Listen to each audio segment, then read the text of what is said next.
tell by his wardrobe. Yeah, No. very cash. I put on like a nice button up and I was like, nah. You should have saw Tyler's shorts last week. I think he had some cutoff shorts and flip flops. So. Well, sometimes they do it on purpose because I was like, they're gonna expect me to be like buttoned up professional. I feel like that's disingenuous. This is not fun. So you'll find out all about him right now. Great. So give him a round of applause. Oh, thank you. Oh, great. Thank you, John. If I go over 6 minutes, by the way, feel free to cut me off anytime and jump into Q&A. Oh, I will. Great. Because I might dip over 6 minutes. I usually do. I've already started. I talk loud and I go long. It's kind of like my MO. So thanks again for hanging out and just letting me talk. As most entrepreneurs, I still feel so uncomfortable calling myself that, but it's most people who are trying to do their own thing. Hopefully you're passionate about what you're doing, and anytime you get an opportunity to speak, whether it's in front of one person or 10, I always feel like it's a gift, so thanks for listening. So yeah, my name is Nate Stone. I co-founded with a bunch of people actually, this thing called Cathedral. We're going to talk a little bit about it, but first I want to talk a little bit kind of more about why we're doing what we're doing and what it looks like. So I want to start with this real quick. I personally believe that people are inherently good, that people want to do good, that people aspire to make the world a more beautiful place. I think that each individual is wired that way. When I say that, whether it's in one-on-one conversations or in group settings like this, I think usually, sometimes it's met with nods, but often it's met with some semblance of resistance, and I understand that for many reasons. People, especially I think in our current climate, I think people have feelings about where the world is at and what's going on. I think many people defer to thinking things are getting worse, or that maybe people aren't innately good. But that's what we believe. We believe that people are innately good and that people aspire to do good. That's fundamental to who we are and what we're doing at Cathedral. I want to start this like quick little exercise. I want you to think of someone who is personally really challenging for you. And I say personally because I don't want it to be a caricature, someone that a politician or someone that you see on TV. This should be someone that you actually know. So maybe you find them selfish, maybe they just rub you the wrong way. Maybe ideologically you just are so far apart that you can't have a sane, positive conversation. But I want you to picture that person. Hopefully you have that person. Does everyone feel like they have? Some of you have multiple of those people. But just think of one. And I want to do just a hypothetical made-up scenario. Imagine you are with this person and you walk into a random bar. And you walk up to the bar, just a typical bar, maybe it's cool, trendy looking, a bar that you would typically spend some time in. And you walk up to the bartender hands you a menu, and on that menu are 2 exact drinks. They're the exact same drink. Let's assume it's a drink that you like, it's not like a bad drink. And on these 2 drinks, you have 2 drink options, but, oh, my Apple Watch is blowing up, maybe it's John. So there's only one difference with these drinks. The first drink is just a transaction, you purchase it, you enjoy it, you're done. And the second drink, you get to choose to donate the profits from that drink to a charity of your choice. I believe that nearly every single person, if not every single person, chooses drink 2. I know it's a made-up scenario, maybe even a silly exercise, but what I think that exercise does is it tells us that we have a fundamental belief that people do indeed want to do good, that people do aspire to do good. My guess is that that person you thought of, my guess is even if you really, really have a hard time with them, you're probably thinking they probably choose drink 2. So, if this is true, let's assume this is true. If this is true, that people do aspire to do good, that people are good, then what then prevents them from doing so? I would argue there's really 2 factors fundamentally that prevent people from doing good: complexity and discomfort, right? I think that the problems of our world are massive. Climate change, poverty, social inequity, those are massive problems. They're complex problems. Not only are they complex, but there's literally hundreds of charities that work in each field. The options are limitless.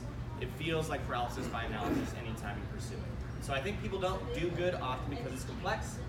And I think also people don't do good regularly because it is uncomfortable. I would argue that each of you probably care deeply about something, perhaps. Maybe even like part of like this community is trying to identify the things that you deeply care about. And I would also venture to guess that the things that you deeply care about also have some semblance of wounding for you. And by wounding, I mean Either you've gone through a season that's deeply affected you, or you have someone really close to you that's deeply affected by this cause or thing that you're extremely passionate about. So, if that is true, then engaging with it is going to be uncomfortable for you. It's going to bring up emotions and feelings and all sorts of stuff that you're going to have to wrestle with. And so, a few years ago, a bunch of friends of us, we started sitting down. We had this belief that people are good, that they aspire to do good, and we started talking like, well, so why don't people? What prevents people from pursuing these things? And we started journeying about what we could do in addition to our 9-to-5s that would help people engage with the things they care about, to actually pursue things that they love, to actually try to make the world a more beautiful place. And what we decided is that we were going to open a space that donated all profit to charity. So we started working on this venture, this idea called Cathedral. It's evolved a lot over the last few years, but we decided we would open this place that donated everything it had profit-wise to charities. And the way we would do this is people would show up and they would book the space, or they would buy something out of the space, and they would choose from a list of charities, or if they had a charity they're passionate about, they could choose that charity to donate all their profit to. And then we did this for a few reasons. One, because we thought that it could simplify things for people. That if people didn't have to vet charities and do research and figure out how and who to help and why they should help them, they could just show up and be like, okay, here are 4 options of charities that do great work in our city, that someone explored and vetted and developed relationships with already. And so we decided, what if we did this and made it easier for people? What we aren't trying to solve is the discomfort factor. We actually think that it's good to be uncomfortable with things you care about, that you should be challenged. We actually met with a group a while back, and they do marketing research, and they sat down with us and they helped us identify some of what we believe. And where are we at on time? Your time's up. Great. I'm gonna finish this thought, and then we'll do Q&A. So we sat down with them, and they're like, so obviously generosity is one of your values. And we sat and we thought about it, and we're like, actually, you know what? It's part of what we value, but it is not one of our core values. What we really value as a group, Cathedral, is courage. We think that people have causes that they deeply care about, that people want to do good, that people aspire to do good. What people aren't really lacking is generosity. I think we have that, and we have enough as a community. We do, especially in a city like Seattle. We have enough. So generosity isn't the thing we're trying to solve.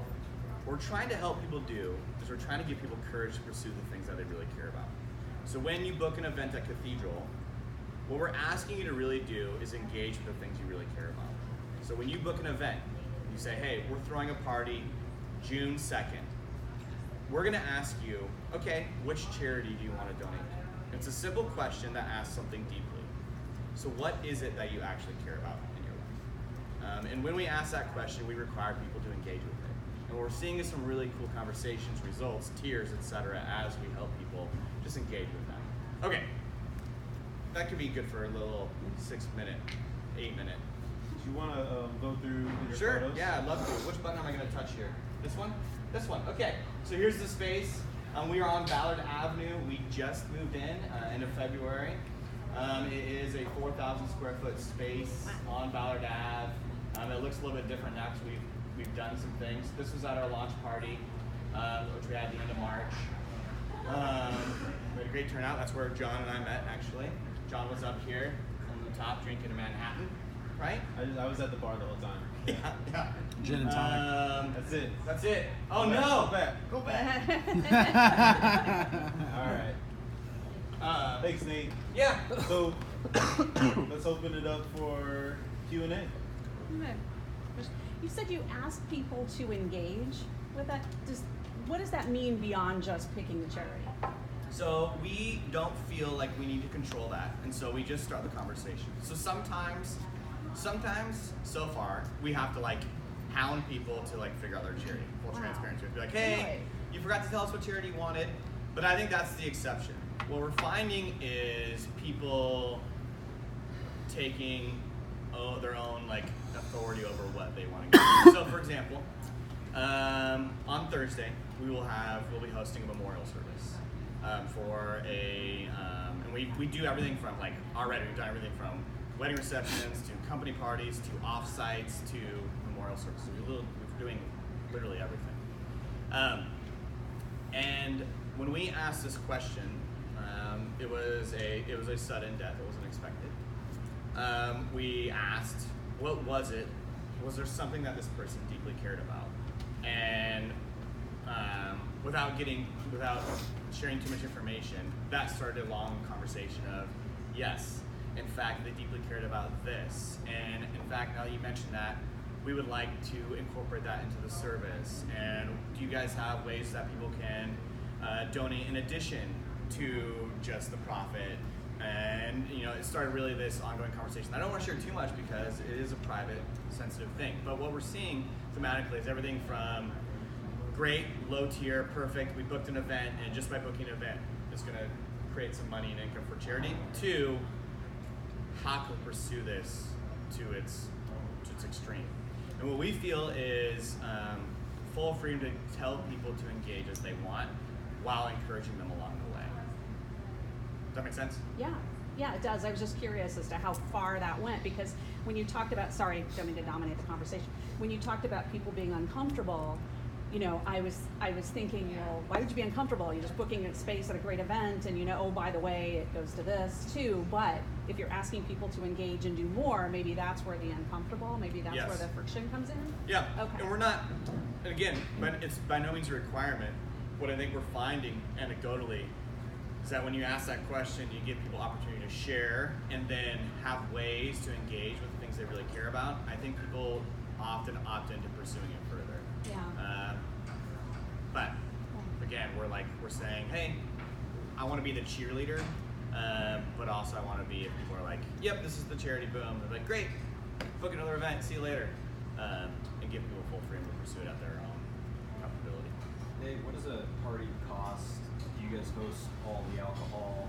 Yeah. Does someone bring in their own alcohol? Like what exactly Yeah, is it? so we provide the space and the glassware and sound system, et cetera, and all food and beverage off-site. So people can bring in whatever food and beverage they want. We do this for two reasons. One, it's just it's way more simple of a model.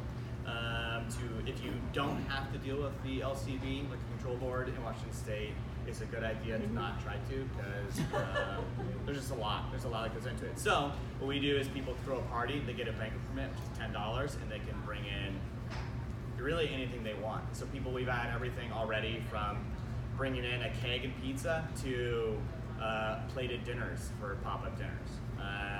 And then our rates are different depending on day and time, as you would expect. I actually brought some little one sheets, and all that's actually online as well for more info and rates. But right now we've launched pretty below market rates as we get up and running, which is also part of why I think we're seeing a good amount of traction. But without listing all the rates, I have a sheet for you that you guys can take a peek at. What's going on with the space during the day too? I know we had talked. Yeah. So there wasn't enough time in 6 minutes to do this, but right now the big vision for the space would be that it would become like a hub in all operating hours for people to navigate and go to in the city for all sorts of experience. Like, we want to cover the whole human spectrum, everything from memorial service to celebration, right? Which is what we're seeing with the event space. The long-term plan, and we're going to start beta testing this at the end of June. You're invited to this, but if you'd like, we're going to start beta testing it as a co-working space with a nonprofit / making the world a more beautiful place focus. So at the end of June, we're going to be doing work from Cathedral Fridays. People can come in for free, use the space, the internet, hang out, connect with people that are like similar values, I think. And then we have like free cold brew and free sparkling water on tap, et cetera, et cetera. And then also during those work from Cathedral Fridays during summer, each day we will have a 1 hour, half hour to 1 hour, something like this, only with more specific professional skill sets where people can opt to learn about a specific field. So like one day we'll have someone who's a PR person do 3 things everyone should know about PR, and we'll have someone who does web development come in and be like 3 things every website should have. All these essentially skills where people will be like, hey, here's what I do, and here's how I think I could help. Our dream would be for that space during the day to be this hub where people are buzzing around all with this idea, this purpose, regardless of what they specifically do to make the world a more beautiful place. So we're ironing out a lot of specifics and kinks to that, but that's going to happen at the end of June. So I think June 22nd is the first day, which is the first official day of summer. June 22nd, right now the plan is for that to be the first work from Cathedral Fridays. So summer, it'll be free, and then should it go the way that we hope, we'll be launching it more robustly in fall. How did you come up with the name Cathedral? Almost on accident. We started like sitting and so originally we were going to open a bar restaurant. So 3 years ago, a little bit more, we were like, okay, let's open a bar restaurant. And we're like, what's a cool name for a bar? So that's how it started. Then Cathedral came up, and as we started researching cathedrals, everyone knows what a cathedral is, but as we started really digging into what a cathedral meant on a historic level, it was like, this is the name. Cathedrals once upon a time, at their best, were these like epicenters of the city. It's where people went for really everything. It's where people went for sanctuaries, where people went for spirituality.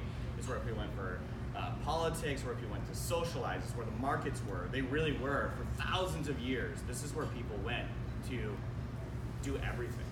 And as we started thinking through, like, this is what we want it to be. We also love the idea that cathedrals were generational, meaning the people who started building original cathedrals did not get to see its completion. It was generations that would work on these things to see them come to fruition. And that, I think, also speaks to what we're trying to do, to realize that hard work, the work that we're trying to do, we probably won't see come to completion. Not probably, we won't. We won't. We'll solve a problem and then another problem will arise. That's just the reality of humanity. So, as we collaborate and partner and work together, recognizing that this isn't about rewards, this isn't about seeing things come to completion, this is about building legacy and building something better for our children. And that's what cathedrals used to be. We also love this idea that it would also change the city. Like, the cathedrals would go in the city and they'd be these small villages that would then turn into these mammoth cities. I compare it to if Amazon was 1,000,000 times bigger. I mean, that's what it would do to a city's landscape at the time. So again, we were like, that's a cool name. And then we're like researching and reading. And we're like, oh my gosh, could there have been a better name for what we're trying to do than Cathedral? And that's how it was pretty clear once it popped up. They were like, oh, that's it. What's your org structure? Or like a B Corp or not-profit? So right now we're an LLC. We're probably moving over to a B Corp. That's our next step, next iteration. Started as an LLC originally. You can't really be a nonprofit if you sell a good and service. So as a bar restaurant, you can't be a nonprofit. You can be a not-for-profit, but there's no tax benefit to that. All you do is end up on the IRS's radar. Well, I was going to ask, how does your corporate structure relate to your funding? What's that? Did your corporate structure dictate your funding in any way? Initially, because what ended up happening is people donated as they went to a Kickstarter, right? So we didn't do a Kickstarter, but that's the same concept, right? People gave to a concept knowing that they weren't going to get a tax write-off. So right now we're structured as an LLC with 3 co-owners. We are moving over to a B Corp. It's just a matter of time, but that's in the game. Does that answer? Is that enough context? So is the way it works is that you guys cover your costs and then anything that is remaining is what you give to the nonprofit? Correct. So we technically have owners, because you have to have owners right now in your company, but the owners get no profit share. So I'm technically an owner, but I don't take a penny from Cathedral. Right now it's 100% volunteer run. So one other thing that we've seen as we start this progress is what started as a conversation with a few friends has cascaded, and people just keep on raising their hands to help. So web developers, designers, architects, contractors, interior designers, literally you name PR people, marketing consultancy firms. People have just been raising their hand to say, how can we help this project? Which has enabled us to do some things that we would never have been able to do. We have a great, I believe, logo and design team that we don't pay for. That are just people who are like, I can do that, and I can do that, and I can do that. Even things as simple as event hosts, right? So typically if you're in an event space, you need to pay a host to be there and be present for an 8-hour event, and to be there for cleanup and for setup. We have people that just jump in and volunteer for that. So right now we have a founder's wall that is like a temporary sign, but eventually will be a permanent sign. And anyone who has contributed financially or with an actual hard skill is considered a founder. So we have a little bit over 80 technically founders of Cathedral that have either given to or participated with their professional skill set to Cathedral.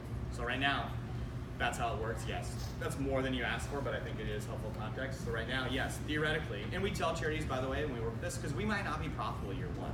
I mean, that's how business works, right? We might not be profitable year one. So we meet with charities regularly, probably at least 1 or 2 a week, especially now that we're open. And they're like, and we tell them like, hey, just FYI, like the goal is to be profitable and give away money.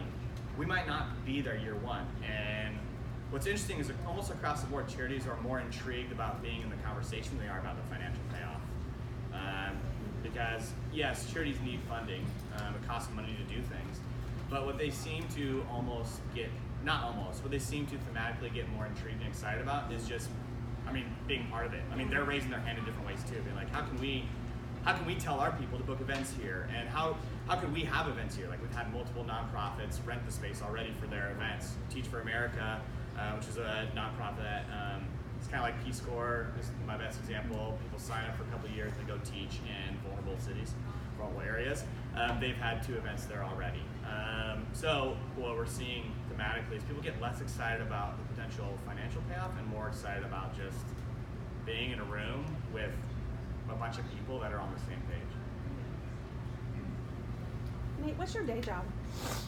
My day job, well, I don't really have one right now. I lead something else too, but I also don't get paid for that. So right now, when we sat down, my wife and I, 5 years ago, and started thinking about, okay, what do we really want to do?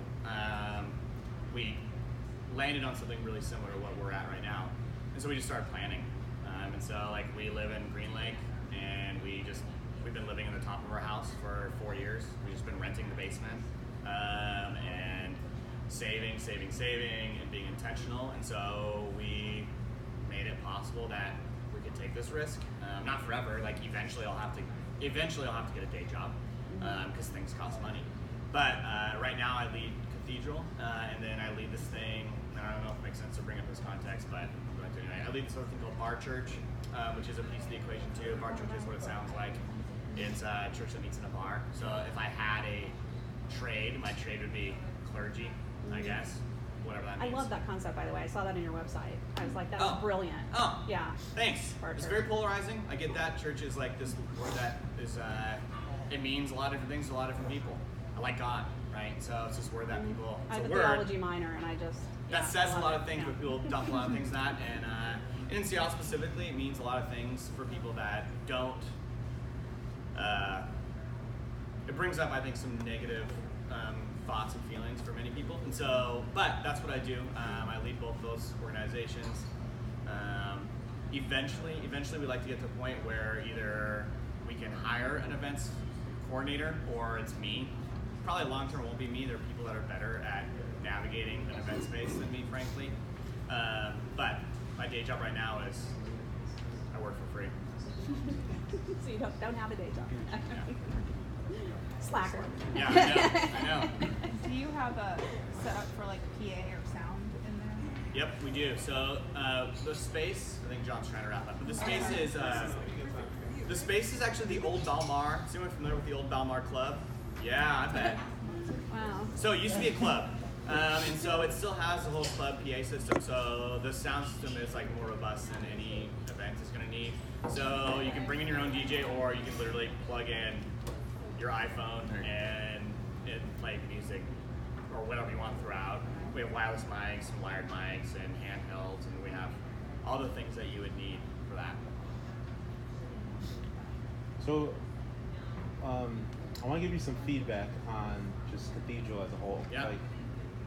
For me, the most passionate thing that came out of your presentation was the name and why you started it. And I think at the beginning, you made some assumptions, and you threw out those assumptions.